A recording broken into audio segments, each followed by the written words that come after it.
사도 바울은 고린도 교회 안에 바울파, 아볼로파, 게바파, 그리스도파 4분 오열되어 있는 그런 분열상을 지적하고 비판을 했죠. 왜 그런 분열이 잘못된 것인가? 그것을 설명을 바로 앞에서 했습니다. 바울은 나는 복음의 씨앗을 뿌렸다. 아볼로는 그 후에 와서 물을 주었다. 씨 뿌리는 자나 물 주는 자는 아무것도 아니다. 왜냐하면 하나님의 일꾼들이란 것이죠. 하나님의 밭, 하나님의 집에서 일하는 일꾼들에 불과하다. 잘하게 하시는 분은 오직 하나님이시다. 그렇게 설명을 하면서 복음 사역자들을 낮추고, 바울도 거기 들어가죠. 바울을 비롯한 복음 사역자들을 낮추고 하나님만을 높였습니다. 자, 그러면 당신들이 지금 우리를 바울, 아볼로, 게바 이 지도자들을 따르고 존중하는 건 좋지만은 그들을 빌미로 삼아 우리는 아볼로파다, 바울파다 이렇게 분열을 하는 것은 바람직하지 않다. 왜? 우리들도 당신들이 그렇게 우리의 이름을 내걸고 모여가지고 파당을 만들었는데 우리는 우리조차도 하나님의 일꾼이고 우리는 아무것도 아닌 존재다. 자, 그러면은 아무것도 아닌 부족한 사람들이라고 지도자를 말하고는 있는데 지도자를 따르고 지도자에게 배움을 받는 성도들, 그들이 이 지도자들을 지나치게 존중하고 또 파벌을 지어서 교회를 분열시키는 것은 잘못된 일이다. 그것을 설명을 통하여서 밝히고 있습니다. 오늘 본문에 보시면은 몇 가지 교훈이 나오는데, 첫째는 내가 받은 은사 사도직은 하나님의 은혜로 받은 선물이다. 그렇게 밝히고 있습니다. 10절에 보면은 내게 주신 하나님의 은혜를 따라 내가 지혜로운 건축자와 같이 틀을 닦았다. 틀을 닦았다는 말을 달리 표현하면은 복음을 전하고 그 복음을 기초로 예수 그리스도를 구주로 믿는 그 신앙의 기초 위에 교회를 세웠다. 교회를 개척했다. 그런 의미입니다. 내가 교회를 개척한 것도 하나님의 은혜다 이 말이에요. 교회의 틀을 닦았다는 말은 결국 예수를 구주로 믿는 사람들이 모여서 주님의 몸인 교회를 이제 세웠다. 그런 의미죠. 로마서 12장 13절이나 15장 15절에 보시면은 내게 주신 은혜로 성도들에게 말한다. 이 말은 지금 사도 바울이 로마서를 기록하고 있는데 하나님의 은혜로, 달리 표현하면 성령의 감동을 받아서 내가 너희들에게 이 내용을 기록하고 있다. 너희들에게 하나님이 원하시는 뜻을 말하고 있다. 그래서 바울이 성경을 기록하고 그들에게 편지를 보낸 것조차도 하나님이 내게 은혜를 주셨기 때문이다. 그렇게 말하고 있어요. 그 다음에 에베소서 말씀은 매우 중요하기 때문에 우리가 한번 뒤로 넘어가서 찾아보겠습니다. 에베소서 3장 7절 8절 두 절입니다. 312페이지에 에베소서 3장 7절과 8절입니다. 자, 같이 한번 읽겠습니다. 시작. 이 복음을 위하여 그의 능력이 역사하시는 대로 내게 주신 하나님의 은혜의 선물을 따라 내가 일꾼이 되었노라. 모든 성도 중에 지극히 작은 자보다 더 작은 나에게 이 은혜를 주신 것은 청량할 수 없는 그리스도의 풍성함을 이방인에게 전하게 하시고. 아멘. 자, 7절을 보시면은 복음을 위하여 그랬어요. 직분 자체가, 사도라는 직분 자체가 복음을 위하여 하나님 주신 것이다.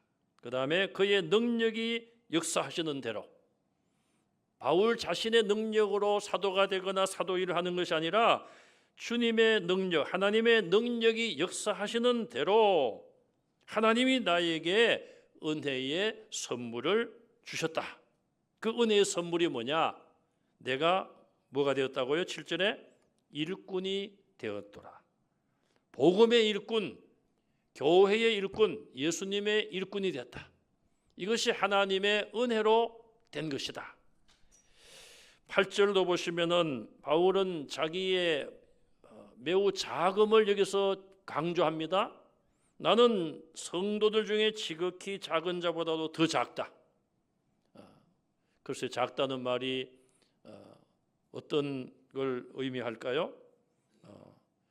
저와 여러분들이 만약에 나는 우리 영아부의 어린이보다도 작은 자입니다.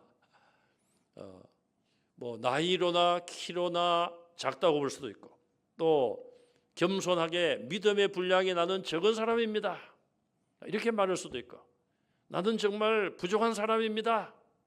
바울은 이 말을 하면서 아마도 내가 하나님의 은혜가 아니고 예수님이 나를 만나주시지 않았으면, 다메섹 언덕에서 부활의 주님이 나를 찾아와서 나를 만나주시지 않았다면 나는 죄인 중에 계속 죄를 범하고 교회를 무너뜨리는 괴수 중에 괴수였습니다. 그런 마음을 가지고 아마 이런 고백을 한 것 같아요. 나는 성도들 중에서 작다고 여겨지는 사람보다도 더 작은 자다. 뭐 다시 말하면은 최상급이죠. 최하위를 최상급으로 표현하고 있어요. 내가 가장 작은 자다 이 말이에요. 그걸 지금 이렇게 가장 작은 자보다 더 작은 자다. 정말 바울의 겸손을 볼 수가 있고요. 그래서 교회 직분이라는 것은 계급이 아니잖아요. 우리가 절대로 우리가 계급의식을 가져서는 안 되는 것입니다. 바울은 가장 작은 자보다 더 작은 자라고 그랬어요. 그러면서 그 다음을 보시면은 이 은혜를 주신 목적이 뭐냐?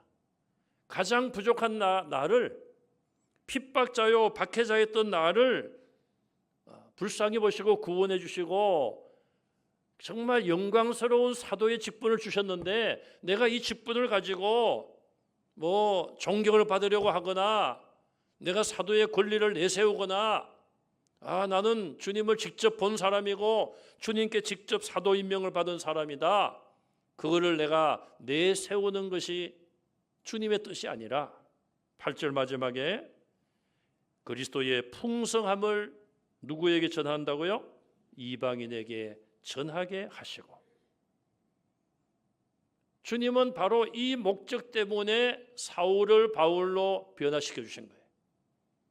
저와 여러분들을 불신자에서 하나님의 자녀로 부르시고 은혜 주시고 믿음 주시고 직분을 세워주신 목적이 뭘까요? 그 목적이 분명히 있다는 것이죠. 바울은 그것을 바르게 깨달았습니다. 물론 예수님께 직접 이방인에게로 가라고 그렇게 명령을 받았습니다.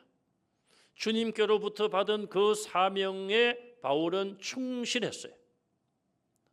그래서 자기를 절대로 내세우고 교만해지지 않았습니다. 바울은 여기서 가장 작은 자보다도 더 작다. 또 다른 데서는 내가 죄인 중에 뭐라고요? 괴순이라, 괴수. 요즘 뭐 괴순이 우두머리니 그런 말이 많이 등장을 하고 있지 않습니까? 죄인 중에 내가 괴수다, 가장 흉악범이다 이 말이에요. 감옥에 가면은 많은 죄인들이 갇혀 있는데 그 중에서 가장 흉악한 죄를 범한 자, 그런 자가 바로 나다. 바울은 그렇게 말하고 있어요. 또 바울은 뭐라고 이야기합니까? 만삭 떼어나지 못한 자와 같다. 우리나라 말로 하면은 좋은 말은 아닙니다만은 옛날에 뭐 7푼이니 8푼이니 그런 말 했잖아요. 왜? 만 9개월 뭐 10개월 다 못 채우고 나왔다고 해서, 그게 그런 표현을 바울은 자기 자신이 자기에게 한 거 아닙니까? 자기를 다른 사람에게 나는 만삭 떼어나지 못한 자와 같다. 나는 그만큼 사람이 부족하고 뭔가는 덜 된 사람이야. 그렇게 자신을 이야기했잖아요. 한편으로 보면 우리가 바울의 그런 고백을 이해를 할 수가 있어요. 예수님을 모르고 믿기 전에 그가 했던 악한 행동들, 그런 걸 보면은 뭐 이 말이 틀린 말은 아니죠. 그러나 예수님을 만나 새 사람이 되고 하나님이 은혜를 주셨고 사명을 주셨잖아요. 그러면 웬만한 사람 같으면은 과거의 그런 모습은 다 잊어버리고 나를 영적인 지도자로, 교회 지도자로 세워주셨다, 그렇게 자기를 내세울 수 있는데 바울은 전혀 그러하지 않았어요. 그래서 은사를 주신 것도 뭐 죽은 자까지 바울이 기도하여 살리지 않았습니까? 그럼에도 불구하고 자기를 내세우거나 교만해지지 않고 모든 것을 하나님의 은혜로 돌리고 있어요. 사도가 된 것도 내 뜻이 아니라 하나님의 은혜의 선물이다. 이방인들에게 그리스도를 전하기 위한 하나님의 뜻임을 그가 깨달았습니다. 그래서 바울은 한순간도 자기 사명을 망각한 적이 없는 사람이다, 그렇게 우리가 볼 수가 있습니다. 나는 성도들이 따르고 존중하는 사도이지만 나는 나를 내세울 것이 없다, 오직 하나님의 은혜로 되었다, 이렇게 말함으로써 고린도 교회 성도들이 바울파, 아볼로파, 게바파 이렇게 특정인을 따르고 그것 때문에 교회가 분열되는 것이 얼마나 잘못된 것임을 바울은 여기서 말해주고 있습니다. 그래서 결국 바울이 이렇게 자기를 낮추고 겸손하게 말하는 목적은 무엇입니까? 나도 그런 자다. 나도 부족하고 연약하고 정말 죄인 중에 괴수다. 작은 자보다도 더 작은 자다. 그러므로 성도 여러분들도 겸손하게 신앙생활을 하라는 거예요. 잘난 척하지 말고 서로 공격하고 상대방을 비방하지 말고 파벌을 만들지 마라. 겸손히 하나님께 영광을 돌리고 믿음 생활을 겸손히 하라, 그렇게 권면하고 있습니다. 두 번째로 바울은 자기 자신이 예수 그리스도라는 기초 위에 교회의 틀을 닦았으니 다른 기초를 두면은 안 된다, 그것을 본문에서 강조하고 있습니다. 10절 중간에서 11절까지 보시면은 나는 교회의 틀을 닦았는데 그 기초는 예수 그리스도다, 그렇게 말하고 있습니다. 그러므로 내가 닦아둔 예수 그리스도를 기초로 하는 그 교회의 터 위에 다른 기초를 놓아서는 안 된다는 거예요. 뭐 이거는 좀 다른 비유입니다만은 교회도 리더십이 바뀔 때가 있습니다. 앞에 있던 목사님이 뭐 정년이 되어서 원로가 되시거나 또 혹은 뭐 중간에 무슨 사정이 있어서 사임을 하고 떠나시거나 그 후임자가 와서 목회를 합니다. 물론 목회자 담임 목사가 바뀌었으면은 모든 것이 바뀔 수가 있어요.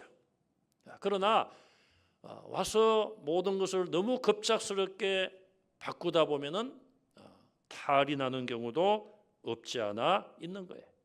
그래서 뭐 교회가 크게 어떤 어긋난 것이 없다면 서서히 변화를 이루는 것이 중요하다.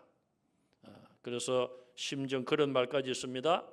피아노가 여기 있는데 저쪽에 놓고 싶어요, 목사님이. 1년에 1cm씩만 옮기라는 거예요. 어느 세월이까지 가겠습니까? 좀 과장된 말이죠. 표시 안 나게 천천히 하라, 뭐 그런 의미인 것이죠. 그거하고는 좀 다르죠. 그런 경우는 뭐 변화를 주든 말든 사실 별 상관은 없습니다. 바울이 지금 말씀하는 것은 그거하고는 좀 근본적으로 다른 거예요. 교회의 기초는 예수 그리스도밖에 없다는 거예요.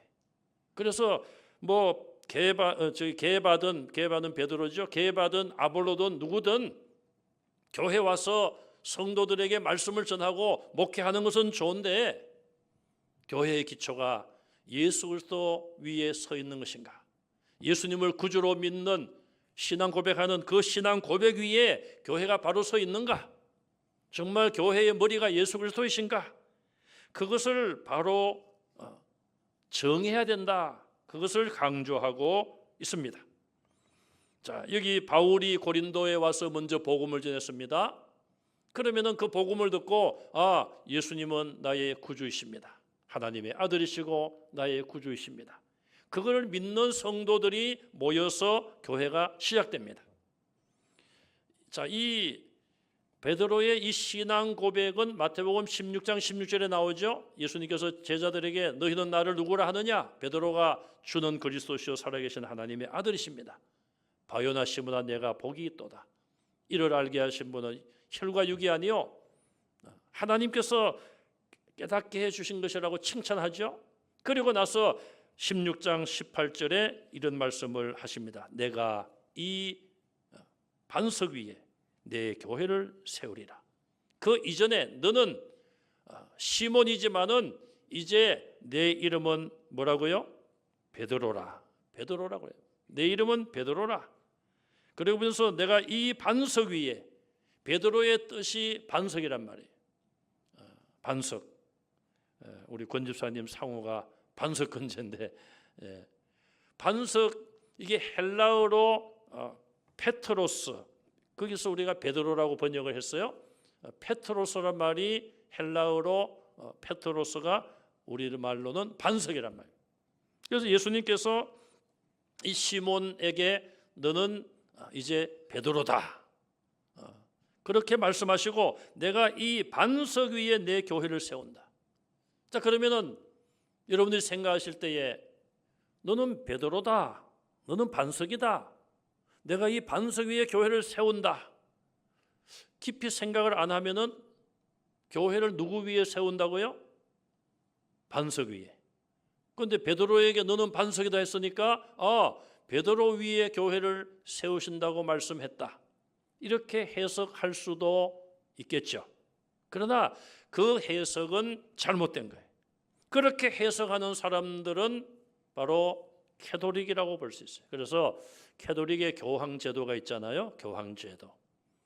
교회에 무슨 황제가 있습니까? 교황. 교회의 머리는 예수님이에요. 예수님은 머리에 십자가에서 가시관을 쓰신 분이에요. 교황은 휘황찬란한 관을 쓰잖아요. 그래서 교회는 예수님이 머리이신데 예수님은 가시관을 쓰는데 그 어떤 지도자도 그런 검멸류관이라든지 왕관 같은 것을 쓰거나 화려하게 장식하고 사람들이 칭송을 받고 높임을 받아서는 안 되는 것입니다. 그래서 이 베드로 개인을 예수님께서 지칭하시면서 너 베드로 위에 내가 내 교회를 세운다. 이렇게 성경을 해석하게 되면은 베드로가 초대 교황이 되는 거예요. 여러분 캐톨릭이라 할지라도 사람이 죄인인 사람이 교회의 기초가 될 수 있습니까? 그거는 뭐 누가 생각해도 그건 아니잖아요. 많은 종교들이 사람이 만든 종교예요. 교주가 있고 그 종교를 만든 사람이 있습니다. 그건 사람이기 때문에 신이 될 수가 없는 거예요. 자, 그래서 여기 이 반석 위에 내 교회를 세운다. 여기 이 반석은 베드로가 아니라 베드로의 신앙 고백이다. 예수님은 살아계신 하나님의 아들이시고 나의 구주이십니다. 주는 그리스도시요 살아계신 하나님의 아들이십니다. 이 신앙 고백을 하는 사람들의 그 신앙의 기초 위에 교회가 세워졌다. 이것이 바른 해석인 거예요. 자, 마태복음 16장 18절에 예수님께서 말씀하셨는데 17절 18절에 말씀하셨는데 사실은 요한복음 1장 42절에 보시면요. 예수님의 사역 초기에 베드로의 동생이 이름이 뭐죠? 베드로의 동생. 안시죠, 안시. 그런데 그러면 왜 베드로하고 성이 다릅니까? 안시하고 배신데 그건 아니고요. 그냥 부르는 이름, 우리말로 하면은 성이 아니라 라스트 네임, 성이 아니라 이름이 베드로 그리고 안드레. 원래 베드로가 시몬이죠, 원래 이름이. 자, 그래서 이 안드레가, 시몬의 동생인 안드레가 세례 요한의 제자였다가 예수님이 등장을 하자 예수님의 제자로 옮겨갑니다. 그리고 세례 요한은 그런 것들을 다 허용해요. 왜? 자기는 주의 길을 예비하러 온 사람이기 때문에 자기 제자들이 예수님에 가는 걸 다 허용을 하고 세상 죄를 지고 가는 하나님의 양이다, 메시아라고 이야기를 합니다. 그래서 이 안드레가 먼저 예수님의 제자가 돼요. 그래서 이 안드레가 자기 형 시몬에게 와서, 형, 내가 그리스도라고 하는 예수를 내가 만났는데 형도 한번 가봅시다. 그래서 이 시몬 형은 동생의 전도를 받고 예수님에게 갑니다. 그때 예수님이 하신 말씀이 있어요. 너는 앞으로 네 이름이 게바가 되리라. 게바는 아람어예요. 아람어. 헬라어로는 뭐라고요? 페트로스라고 그러죠. 페트로스. 아람어로는 게바예요. 한국 번역 이름은 베드로예요. 예수님이 초창기에 요한복음 1장 42절에 이미 말씀했어요. 네가 앞으로는 게바가 되리라, 반석이 되리라. 그리고 마태복음 16장 17절 18절에 와서 이제 너는 베드로다. 예수님은 이미 마태복음 16장 그 무렵에 아직 오지 않은 미래의 일이지만 이 시몬이 예수님을 그렇게 살아계신 하나님의 아들이요 그리스도라고 고백할 것을 아시고 너는 장차 게바가 되리라, 반석이 되리라 예고하셨고, 그 예고가 마태복음 16장에서 이루어진 거예요. 자, 그래서 결국 여기서 중요한 것은 베드로 개인의 이름이나 그의 어떤 명성, 그의 사도직 위에 교회가 세워진 것이 아니라 예수님을 바르게 신앙 고백하는 그 신앙 고백 위에 예수님이 교회를 세운다고 말씀을 하신 거예요. 여기서 해석이 달라지면은 엄청난 차이가 나는 것을 우리가 알 수가 있어요. 자, 그건 당연한 건 아닙니까? 베드로가 우리 죄인을 위하여 십자가에 못 박혀 죽은 것이 아니잖아요. 베드로는 예수님의 이름을 전하다가 순교의 제물이 십자가에서 된 것이지 다른 사람의 죄를 대신하여, 세상에 있는 하나님의 자녀들의 죄를 대신하여 피 흘린 것이 아니란 거예요. 예수님만이 우리의 구주가 되셨고 그것을 믿는 자들이 모여서 교회를 세웠기 때문에 교회의 기초는 베드로 개인이 아니란 것입니다. 그래서 다른 기초를 놓지 말라, 그렇게 사도 바울이 권면을 하고 있어요. 그럼 예수님은 무엇인가? 예수님을 교회의 기초라고도 볼 수도 있고요, 예수님에 대한 바른 신앙 고백을 기초로 볼 수도 있고, 에베소서 2장 20절에 가보면 예수님을 머릿돌이라, 모퉁이 돌이라 그렇게 말해요. 모퉁이 돌. 예배당을 지을 때 머릿돌을 놓기도 하고 모퉁이 돌을 놓기도 해요. 우리 지하 식당 카페 이름이 모퉁이 돌인데 그 건물과 건물을 연결해 주는 모퉁이 돌. 그게 빠지면은 건물은 무너질 수밖에 없어요. 자, 세 번째로 오늘 본문에 보시면은 예수 그리스도라는 기초 위에 좋은 재료를 사용하여 집을 지어라, 이렇게 바울은 권하고 있습니다. 그러면서 집을 짓는 재료를 소개합니다. 금, 은, 보석, 나무, 풀, 심지어는 집. 옛날에 짚을 가지고 흙벽돌을 찍어내기도 했죠. 또 우리 한국은 옛날에 시골에 짚으로 지붕을 이우기도 했습니다. 자, 이렇게 이런 재료를 가지고 집을 지어요. 누가 믿음의 집을 잘 짓는가, 누가 주님의 교회를 잘 섬기는가, 그 평가의 날이 온다는 거예요. 자, 그래서 공적이 나타날 그 날이 오리라, 그렇게 말씀합니다. 그러므로 집을 잘 지어야 된다. 어떤 재료를 사용하느냐, 그것이 중요하다는 거예요. 여러분 건축할 때에 부실 공사를 하면은 건축물이 위험하고 수명을 다하기 전에 무너질 수도 있고, 그런데 좋은 재료를 잘 쓰면은 튼튼한 건축을 할 수 있잖아요. 그래서 좋은 재료로 집을 잘 지어라. 하나님의 교회를 잘 세워 가야 된다. 자, 마지막 결론적으로 복음 선포자나 모든 성도들은 그 공적을 나타낼 그날을 준비하라는 것입니다. 13절에 보시면 그 사람의 공적이 나타날 날이 다가온다는 거예요. 그 날이 되면은 밝히 드러난다는 것입니다. 불이 공적을 시험할 것이다. 다 불을 타버리면은 공적이 하나도 남지 않는 자는 해를 받을 것이다.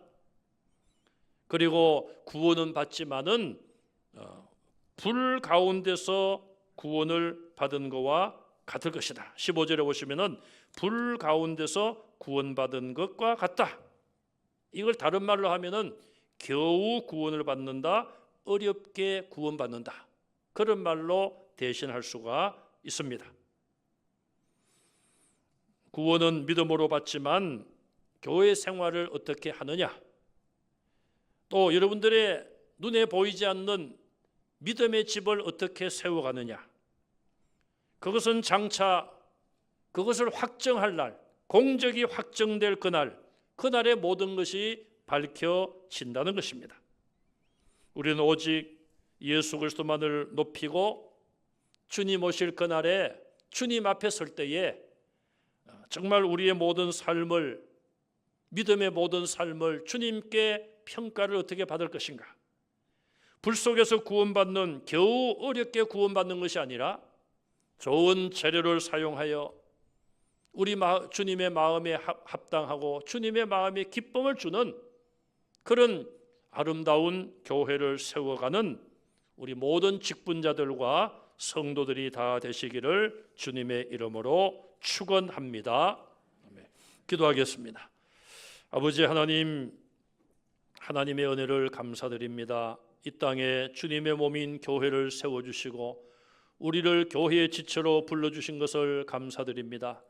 고린도 교회의 성도들이 주님의 몸된 교회의 거룩한 지체로 부름받았지만 서로 분열하고 분쟁하고 다툼으로 하나님의 영광을 나타내지 못하고 또 하나님 보실 때에 가장 귀한 것으로 교회를 세우지 못하고 주님이 이 땅에 오시고 그 공적을 시험할 때에 바울이 볼 때에 다 불타버리고 겨우 구원받는 그런 연약하고 어리석은 모습에 빠져 있음을 바울이 책망하고 있습니다. 오늘 우리 자신들은 어떤 모습으로 주님의 몸된 교회를 섬기고 세워가는지, 금과 은으로 가장 귀한 것으로 우리의 마음과 정성을 다하여 하나님을 사랑하며 주의 몸된 교회를 사랑하며 세워가는 성도들이 되게 하여 주시옵소서. 예수님 이름으로 간절히 기도하옵나이다. 아멘.